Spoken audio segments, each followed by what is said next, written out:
Reporter breaking. ജില്ലയ്ക്ക് പുറത്തു നിന്നുള്ളവരെ സ്ഥാനാർത്ഥിയാക്കുന്നതിൽ പത്തനംതിട്ടയിലെ കോൺഗ്രസ് നേതാക്കൾക്ക് കടുത്ത അതൃപ്തി.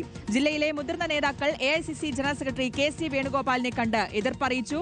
ജില്ലയിൽ നിന്നുള്ളവർക്ക് സീറ്റ് നൽകണമെന്നാണ് നേതാക്കളുടെ ആവശ്യം. ജില്ലയ്ക്കകത്തു നിന്നുള്ള ജനകീയ അടിത്തറയുള്ള ഏത് നേതാവിനെ സ്ഥാനാർത്ഥിയാക്കിയാലും അംഗീകരിക്കുമെന്നാണ് നിലപാട്.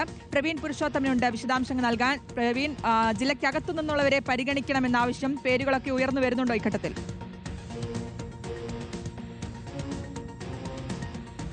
ആറന്മുള നിയമസഭാ മണ്ഡലത്തിലാണ് ഒരുപക്ഷെ ഏറ്റവും കൂടുതൽ മത്സരിക്കാൻ ഈ UDFിലെ നേതാക്കൾ ആഗ്രഹിക്കുന്നത്, പ്രത്യേകിച്ചും കോൺഗ്രസ് നേതാക്കൾ ആഗ്രഹിക്കുന്നത്. ജില്ലയിൽ 5 നിയമസഭാ മണ്ഡലങ്ങളിൽ 3 നിയമസഭാ മണ്ഡലങ്ങളിൽ മാത്രമാണ് യഥാർത്ഥത്തിൽ കോൺഗ്രസ് സ്ഥാനാർത്ഥികൾക്ക് മത്സരിക്കാൻ അവസരമുള്ളത്. അടൂരിൽ അത് സംവരണ മണ്ഡലമാണ്. തിരുവല്ലയിൽ ജോസഫ് വിഭാഗത്തിനായിരിക്കും സീറ്റ് ലഭിക്കുക. മറ്റ് 3 മണ്ഡലങ്ങളിൽ മാത്രമാണ് കോൺഗ്രസ് സ്ഥാനാർത്ഥികൾക്ക് മത്സരിക്കാനുള്ള അവസരമുള്ളത്. ഇത് തന്നെയാണ് ഇപ്പോൾ ഒരു തർക്കത്തിലേക്ക് കാര്യങ്ങൾ പോയിരിക്കുന്നത്. അതായത് കഴിഞ്ഞ ദിവസം ആറന്മുള നിയമസഭാ മണ്ഡലത്തിന്റെ വിവിധ ഇടങ്ങളിൽ യൂത്ത് കോൺഗ്രസ് ദേശീയ സെക്രട്ടറി അബിൻ വർക്കിക്കെതിരെ വ്യാപകമായി പോസ്റ്ററുകൾ പ്രത്യക്ഷപ്പെട്ടിരുന്നു. പ്രധാനമായും ജില്ലയ്ക്ക് പുറത്തു നിന്നുള്ള നേതാക്കളെ ജില്ലയിലേക്ക് എത്തിച്ച് നിയമസഭാ തെരഞ്ഞെടുപ്പിൽ മത്സരിപ്പിക്കേണ്ട എന്ന ധ്വനിയിലുള്ള വാക്കുകളായിരുന്നു അബിൻ വർക്കിക്കെതിരെയുള്ള നോട്ടീസിൽ ഉണ്ടായിരുന്നത്. ഈ ഒരു സാഹചര്യത്തിൽ കൂടിയാണ് കഴിഞ്ഞ ദിവസം AICC ജനറൽ സെക്രട്ടറി KC വേണുഗോപാലിനെ ജില്ലയിൽ നിന്നുള്ള മുതിർന്ന നേതാക്കൾ കണ്ടത്. അവർ പ്രധാനമായും ഉന്നയിച്ച ഒരു ആവശ്യം, ജില്ലയ്ക്കകത്ത് തന്നെ ജനകീയ അടിത്തറയുള്ള ധാരാളം നേതാക്കളുണ്ട്, കോൺഗ്രസ് നേതാക്കളുണ്ട്.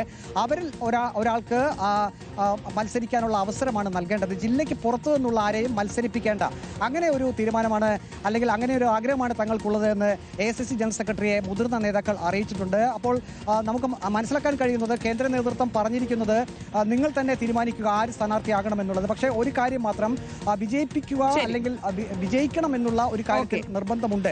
അങ്ങനെ ഒരു മറുപടിയാണ് നൽകിയിരിക്കുന്നത്. ഏതായാലും ഇക്കാര്യത്തിൽ ഒരു ഔദ്യോഗികമായിട്ടുള്ള സ്ഥാനാർത്ഥി പ്രഖ്യാപനത്തിലേക്ക് ഇതുവരെ UDF പോയിട്ടില്ലെങ്കിൽ പോലും ജില്ലയിലെ മുതിർന്ന നേതാക്കൾ ജില്ലയിൽ നിന്നുള്ള സ്ഥാനാർത്ഥിയെ തന്നെ മത്സരിപ്പിക്കണമെന്ന ഉറച്ച നിലപാടിൽ തന്നെയാണ്. പ്രവീൺ പുരുഷോത്തമനാണ് വിശദാംശങ്ങൾ നൽകിയത്.